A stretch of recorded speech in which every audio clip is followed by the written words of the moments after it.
Oi, pessoal. Aqui é a professora Roberta e vamos lá, né? Mais uma aula de biologia e a aula de hoje o sistema endócrino. Só que aí eu dividi, tá? Então vamos primeiro fazer essa parte 1, falar sobre algumas glândulas apenas, depois a gente segue com todas as outras na parte 2. O sistema endócrino, então, ele é responsável aí, né? Na verdade, assim, todo o nosso organismo, ele depende desse equilíbrio, né? A gente vem falando de homeostase já há um tempo, né? Que é o equilíbrio do corpo mesmo, equilíbrio químico, tudo tem que estar funcionando, né? Equilibradamente. E esse equilíbrio resulta, então, do funcionamento do sistema nervoso, só que junto agora com a ação do sistema endócrino, tá? Então, esses dois sistemas juntos, eles são responsáveis por essa homeostase, certo? Pelo controle desse equilíbrio. E o sistema endócrino, em particular agora, né? Ele é formado pelas glândulas endócrinas, do grego, né? Endo, que quer dizer dentro, e crinos, que quer dizer secreção. E esse sistema endócrino, ele controla agora essas funções do organismo através da produção de hormônios, certo? Onde os hormônios, eles são o quê? Eles são mensageiros químicos, né, que são liberados no sangue, porém numa quantidade muito pequenininha. Essa substância agora, ela vai atuar em órgãos que a gente chama de órgão-alvo. E aí vai desempenhar a função específica para qual aquele hormônio foi enviado. E as células que são estimuladas por esses hormônios, nós chamamos de células-alvo, tá? Mais para frente vai ter um slide explicando melhor esse controle, né? Porque como vai pelo sangue, poderia afetar o funcionamento de qualquer outra célula, né? De qualquer outro órgão, mas não. O hormônio, ele é uma substância muito específica, tá? A maioria dos hormônios é formada por proteínas ou por peptídeos, tá? Mas também tem hormônios, a gente sabe que são constituídos aí por lipídios, que são os esteroides, né? Como os hormônios sexuais. Alguns hormônios são lipossolúveis, tá? Como é o caso aí dos esteroides, então, mas também tem hormônios hidrossolúveis. E aí nós temos hormônios proteicos como que são hidrossolúveis, mas também tem a adrenalina, que também é hidrossolúvel, tá? E aí, só por reforço mesmo de informação, endocrinologia, então, né, a área da medicina que estuda todas essas glândulas, todos esses hormônios, suas ações no organismo, ok? Aqui, eu falei para vocês de glândula endócrina, né, que o sistema endócrino é formado por elas, mas existem outras glândulas no nosso organismo. Então, só para diferenciar, tá bom? Nós temos aí no organismo, então, glândulas exócrinas e glândulas endócrinas. As glândulas exócrinas, a secreção que ela produz é liberada por meio de um ducto, tá? Então, nesse desenho você tem a representação dessa glândula, e para que a secreção possa chegar até a célula, né, o órgão que tem que chegar, vai por meio de um ducto. Já a glândula endócrina, a secreção é liberada diretamente no sangue, tá? E aí, exemplos de glândulas exócrinas são as glândulas sudoríferas, glândulas lacrimais, sebáceas, glândulas mamárias, glândulas salivares, o fígado, né? Tem uma parte também que é exócrina lá do pâncreas, que também vai produzir lá o suco pancreático. E todas as secreções, então, que eles produzem, passam por um ducto até chegar no órgão desejado. E as endócrinas? As endócrinas, a secreção é liberada direto no sangue, porém essa secreção é sempre um hormônio. E aí eu não vou dar exemplo agora das glândulas endócrinas, porque é o assunto dessa aula e nós vamos falar bastante delas daqui para frente, tá? Como que funciona, então, né, essa ação dos hormônios? Então, o hormônio ele é um mensageiro químico, né, que atua sobre um determinado tecido, uma célula, que a gente chama de tecido-alvo ou também de célula alvo, e cada tipo de hormônio age apenas nos tipos de células cujos receptores apresentam forma complementar à sua, né? Não vai atuar em qualquer célula, tá? Então, os receptores de hormônios, a célula vai ter que ter essa recepção, né? Ele não vai atuar em qualquer célula, tem que ser uma célula que tem esse receptor específico, tá? E os receptores de hormônios são proteínas localizadas na superfície externa da membrana plasmática, ou também pode ser no interior da célula-alvo. E a estrutura dessas proteínas apresenta uma parte que é complementar ao hormônio específico. E o estímulo hormonal, então, ele ocorre quando há uma combinação. A gente fala em encaixe, né, entre o hormônio e o seu receptor específico, certo? Então, aí na imagem, olha, alguns hormônios exercem os seus efeitos por ligação a um receptor da superfície celular, né, na célula-alvo, ou alguns hormônios atravessam a membrana e atuam em receptores dentro da célula-alvo, ok? Então, dessa maneira, ele vai agir apenas em células específicas, tá? Lembrando que o hormônio ele está circulando no sangue, então ele atinge todos os órgãos, mas ele só vai atuar naquele que ele tiver esse encaixe, né? Essa ligação, essa combinação perfeita, ok? E aí, olha, mecanismo de controle hormonal. Nós vamos ver várias glândulas e seus hormônios e vamos ver que eles não são produzidos aleatoriamente, não são produzidos continuamente, eles são produzidos de acordo com estímulos, tá? Então, como que é feito esse controle hormonal? Quando que a célula vai produzir hormônio, né? Quando que aquela glândula vai produzir hormônio e quando que não vai produzir hormônio? Então, nós temos dois tipos de mecanismos atuando aí.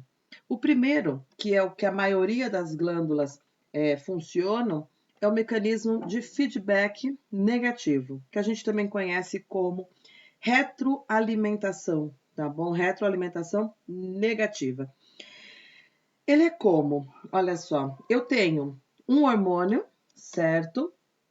E aí, a resposta a esse estímulo, ela é oposta, fazendo com que o estímulo diminua. Então, quando você tem a produção, né, e chega lá no limite da produção desse hormônio, aí desencadeia uma resposta que é para bloquear ou diminuir a produção desse hormônio. A gente chama isso de feedback negativo. E a maioria das glândulas funcionam assim, tá bom? Inclusive, a glândula que a gente vai ver daqui a pouquinho, que é a hipófise, tá? A hipófise, ela vai funcionar exatamente dessa maneira. Agora, tem um outro, né, que é o feedback positivo. Olha só, a produção desse hormônio A, né, a resposta, né, em relação a essa produção vai intensificar a produção desse hormônio, tá? Então, a resposta é a favor do estímulo, fazendo com que o estímulo aumente cada vez mais, tá? Nós vamos ver um exemplo, tá, muito característico desse feedback positivo, mas o que a gente sabe é que, assim, esse feedback positivo muitas vezes leva a ciclos viciosos e aí pode levar à morte também, como também pode promover aí o nascimento, como nós vamos ver com relação a um hormônio, tá? Enquanto que o feedback negativo, ele é importante para controle da homeostasia. Se eu tenho muito daquele hormônio, pronto, eu paro de produzir, vem o equilíbrio, tá? O positivo não. Se eu tenho muito desse hormônio e ele está causando lá uma reação, vai produzir cada vez mais desse hormônio, tá bom? É um ciclo vicioso. É bem específico esse tipo de feedback, tá? E aí, nós vamos então para as principais glândulas endócrinas, né? Nós temos aí a hipófise, certo? O hipotálamo, tireoide, tá bom? Paratireoides, adrenais, que são aquelas glândulas que ficam em cima dos rins, né? O pâncreas com a sua porção endócrina, porque quando ele produz suco pancreático, ele é uma glândula exócrina. Mas quando o pâncreas produz seus hormônios, ele é endócrino, então ele é uma glândula que a gente chama de glândula mista, né? Que ela tem as duas funções. E aí, né, glândulas sexuais, né, específicas aí para o homem, que é o testículo, e específica para a mulher, que são os ovários, né? Então, essas são as glândulas que nós vamos abordar, tá? A hipófise. A hipófise, a gente também chama ela de pituitária, tá? E ela fica aí na base do cérebro, tá? Em cima do céu da boca, né? Lá, na localização, na direção, né? E ela tem duas regiões, tá bom? Ela tem uma região que a gente chama de adenohipófise, tá bom? Ou também nomeada aí como lobo anterior da hipófise, ou a neurohipófise, certo? Essa glândula, gente, ela é bem pequenininha. Ela é praticamente do tamanho de um grão de ervilha, tá? Você tá vendo ali na localização dela no encéfalo, ela é muito pequenininha, tá? E ela controla muitos órgãos, tá bom? Alguns autores optam por chamá-la de glândula mestra, né? Mas é só pelo fato dela ter hormônios que vão regular o funcionamento de outras glândulas endócrinas, tá? E aí, que nem eu falei, ela tem duas regiões, né? A região que nós chamamos de adenohipófise e a região que nós chamamos de neurohipófise, ok? E cada região vai ter uma função aí bem específica, tá bom?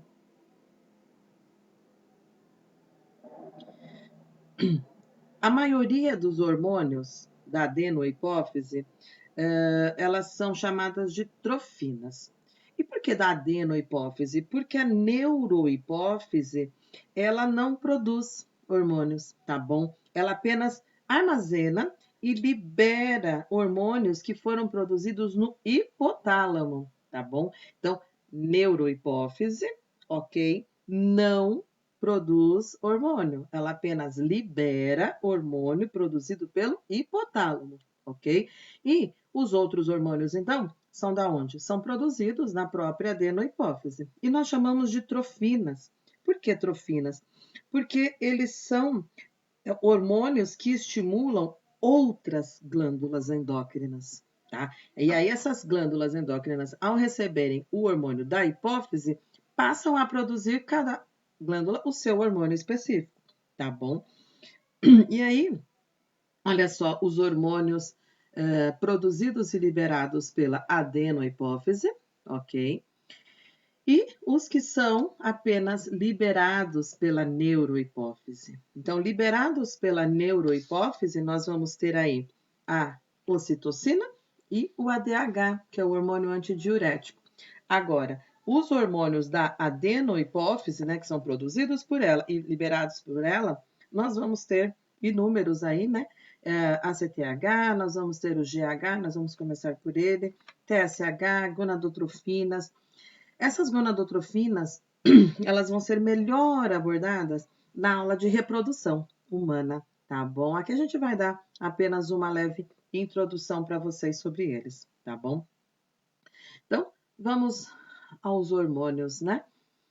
Vamos começar pelo hormônio do crescimento, também chamado aí de somatotrofina, ou então mais conhecido pela sigla do GH, né, do hormônio do crescimento.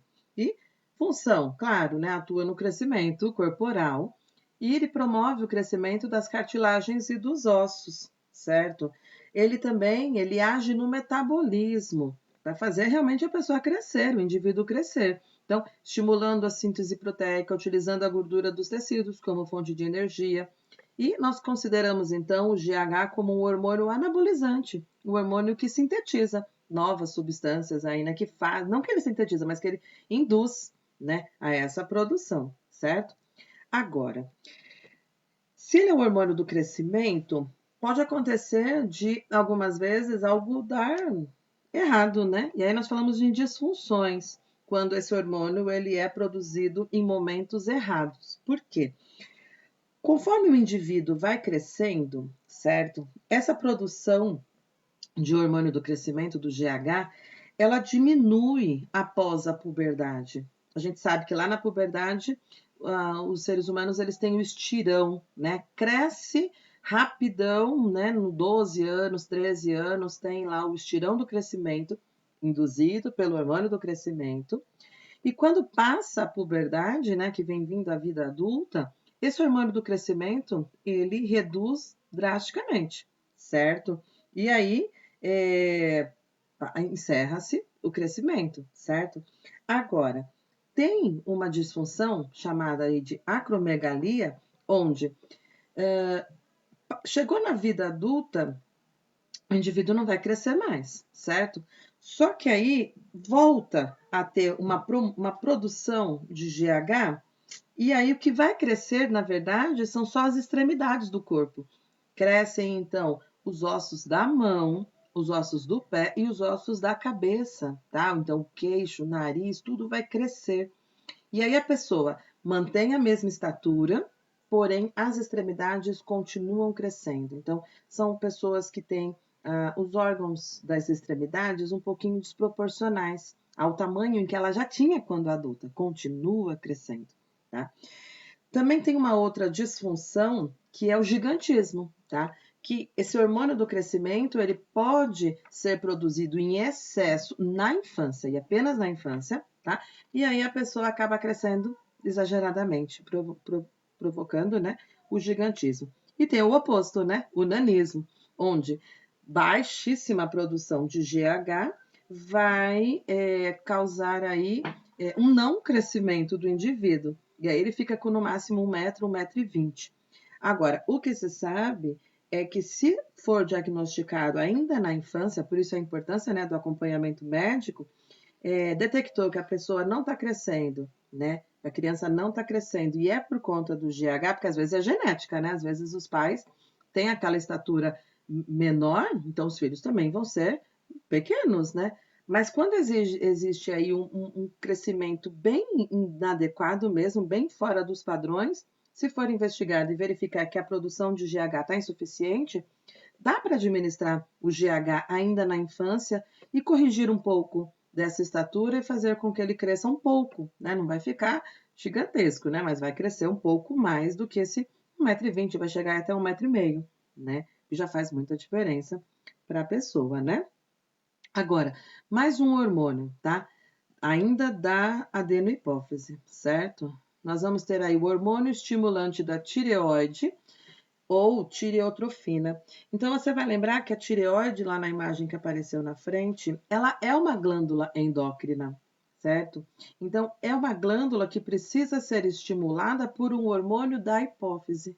Então, aqui nós temos um hormônio da classe das trofinas, certo?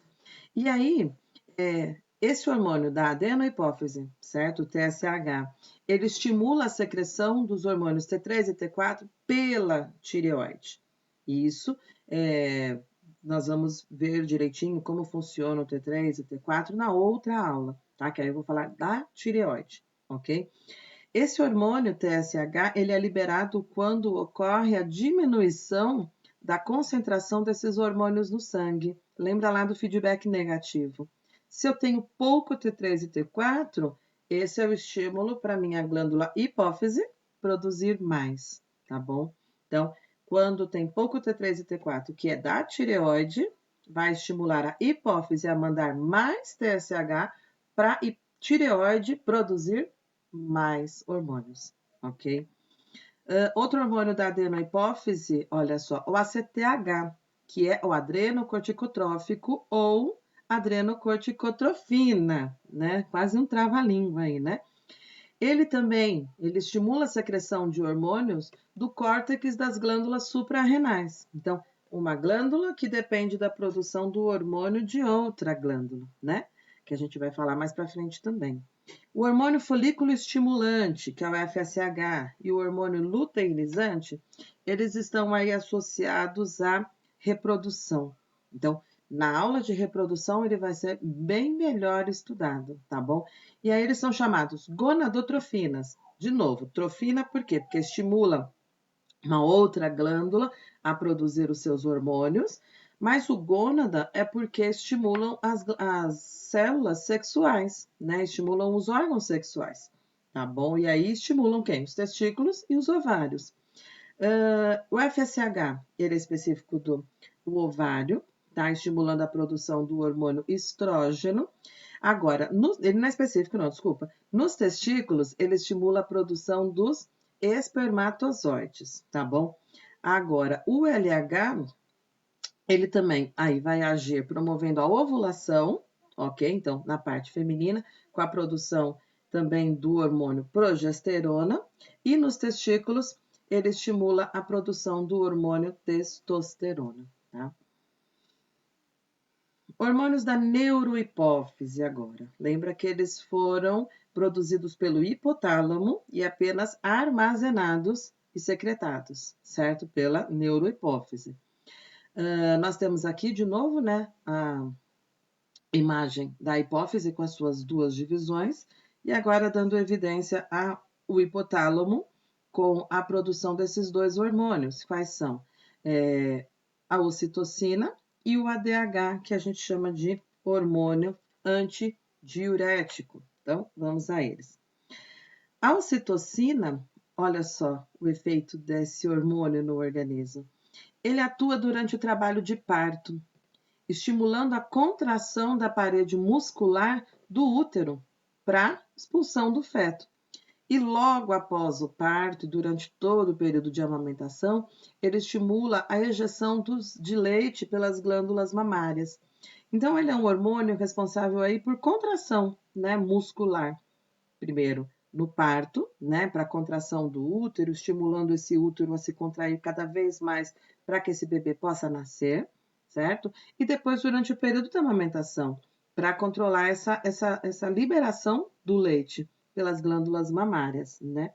E aí, olha só, vai ter um esquema aqui para vocês, olha, onde ele trabalha, tá? Na hora do parto, esse hormônio ele trabalha com feedback positivo, tá? Lembra do estímulo? O estímulo inicial, ele vai causar mais do mesmo estímulo. Então, eu tenho ocitocina no meu sangue, ótimo, eu tô com um sinal de que eu tenho que produzir mais ainda até esse bebê nascer.